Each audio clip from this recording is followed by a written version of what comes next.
मुस्तफा जाने रहमत पे लाखों सलाम। बिस्मिल्लाहिर्रहमानिर्रहीम। अस्सलामु अलैकुम। अबू कासिम खल्फ इब्न अब्बास अल-ज़हरावी, जो मगरिब में अबुल कासिस या ज़हरावीज़ के नाम से जाना जाता था, 936 ईस्वी में मुस्लिम स्पेन उंदलस के दारुल हुकूमत करतबा के 6 मील शुमाल मगरिब में अल-ज़हरा में पैदा हुआ। अल-ज़हरावी ने शाज़ व नादिर ही सफ़र किया और अपनी ज़िंदगी का बेशतर हिस्सा बतौर एक अमली मुआलिज, दवासाज और सर्जन के अपने आबाई शहर में गुजारा। उसने खलीफा उल हुक्म सानी के दरबारी मालिज की हैसियत से खिदमात अंजाम दी। उस ज़माने में जिसको अरब स्पेन का सुनहरी दौर समझा जाता था, जब तिब्बी और रियाजी के उलूम उरूज पर पहुँचे हुए थे, वो इब्न वाफिद अल-जमरियती और अरतफीस जैसे उंदलसी कीमिया दानों का हम असर था। उसने पूरी जिंदगी और अपनी जहानत तिब, खास तौर पर सर्जरी की तरक्की के लिए वक्फ कर दी। कुरून वस्ता के सबसे बड़ा सर्जन समझे जाने की वजह से उसे सर्जरी का बाप यानी फादर ऑफ सर्जरी कहा जाता है। यहाँ तक कि यूरोपीय लोग उसे इस काम के लिए कुरून वस्ता की मेडिसिन का मास्टर मानते हैं। उसके बहुत सारे कामों ने जदीद तिब में, खास तौर पर सर्जरी के शोबे में इनकलाब बर्पा कर दी। सन 1000 के आसपास उसने अपना मशहूर इंसाइक्लोपीडिया मेडिसिन अल तसरीफ लिखा। ये 30 जिल्दों पर मुश्तमिल था, जिसमें उसने अपने 50 साला तजुर्बात को जमा किया था। इसमें तिब्बी इल्म के मुख्तलिफ पहलुओं का अहाता किया गया था। तिब और सर्जरी के सेक्शंस के अलावा वो दवासाजी, इलाज, नफ्सियाती इलाज, वज़न और नाप तोल, ग़िज़ाइयत, आर्थोपेडिक्स और मेडिकल केमिस्ट्री के सेक्शन थे।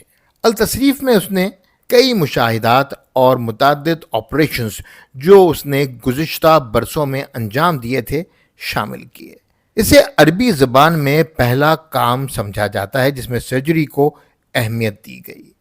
उन्होंने ज़ख्मों के आसान इलाज से लेकर अंदरूनी आज़ा की पेचीदा सर्जरी तक हर तरह की सर्जरी इंसाइक्लोपीडिया में रिकॉर्ड की। उन्होंने ज़ख्म और जिल्द की चोट पर एंटीसेप्टिक के इस्तेमाल का सख्ती से मशवरा दिया और उन्होंने बहुत से मटीरियल से बने टाँके मुतारफ़ करवाए। उन्होंने ऑर्थोपेडिक सर्जरी पर भी बहुत कुछ लिखा, जिसमें हड्डियों और जोड़ों की चोटें शामिल हैं। उन्होंने मेडिकल के तलबा के फ़ायदे के लिए 30 से ज़ायद मकाले भी लिखे। उनकी बहुत सी तसानीफ़ का तर्जुमा पहले लातीनी और फिर दूसरी यूरोपीय ज़बानों में किया गया और मेडिकल के तलबा को पढ़ाया जाता रहा। उसने अपने ख़यालात को 3 हिस्सों में तकसीम किया। नंबर 1, एक हिस्सा ज़ख्मों के इलाज के लिए था, दूसरा जराही के तरीक़ेकार पर था और आखिरी हिस्सा हड्डियों से मुताल्लिक था। उसकी एक अहम खिदमत सर्जिकल आलात की तफसीली वजाहत है। अपनी तहरीरों में उसने 200 से ज़्यादा जराही के आलात डिज़ाइन और बयान किए। उसने इन आलात के इस्तेमाल से जराही के तरीक़ेकार की भी वजाहत की। इन तहरीरों में उसने हर तरह के तिब्बी सवालात के जवाबात देने की कोशिश की। अपनी तहरीरों में उसने 300 से ज़्यादा मुख्तलिफ बीमारियों की दर्जाबंदी की। उसने इनकी वजूहात, अलामात और इलाज की वजाहत की। उसने तिब्बी हवाले से बच्चों की परवरिश और उम्र रसीदा अफराद की देखभाल पर भी बहस की। अल तसरीफ में दवाइयों की तमाम शाखों का जामा मुताला दिया गया है। उसके बकौल अमली सर्जरी से कबल तिब्बी अमले को तिब में महारत हासिल करनी चाहिए। ये बात आज भी अमली तौर पर मौजूद है। उन्होंने दवासाजी और इलाज मालजे के बारे में तफसीली मालूमात लिखी, जिसमें उन्होंने तरह तरह की अद्वियात की तैयारियों पर बहस की। वो दंदान साज भी माहिर था। अपनी तहरीरों में उसने अशकाल के साथ दांतों के इलाज के मुख्तलिफ तरीक़ा हायकार और सर्जरीज़ के बारे में तफसील से बहस की। उसने दांतों के बहुत से आलात भी मुतारफ़ करवाए और उनके इस्तेमाल का तरीक़ा भी बताया। وہ مصنوعی دانت تیار کرنے اور اصلی دانتوں کو مصنوعی دانتوں سے تبدیل کرنے کی تکنیک تیار کرنے میں بھی کامیاب رہا۔ اس نے نرسوں اور طبی معاونین کی بہتر تربیت پر بھی زور دیا۔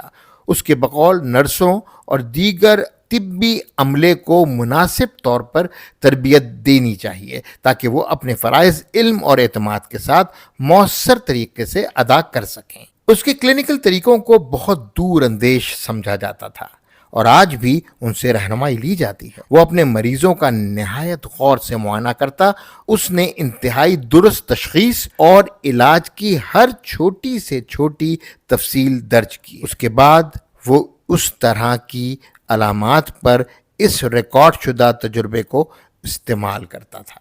الزاراوی کے التصریف کو کلاسیکی یونانی اور قدیم کلاسیکی یونانی ادویہ کے قرون وسطیٰ کی یورپی دوائیوں کے ساتھ ربط سمجھا جاتا ہے، کنیکشن۔ اگرچہ 1013 عیسوی میں اس کا انتقال ہو گیا، لیکن 1000 سال بعد بھی اس کا طبی کام مسلم دنیا ہی نہیں بلکہ پوری انسانیت کی مدد کر رہا ہے۔ بنی نوع انسان کے لیے اس کی خدمات کو کبھی فراموش نہیں کیا جا سکے گا۔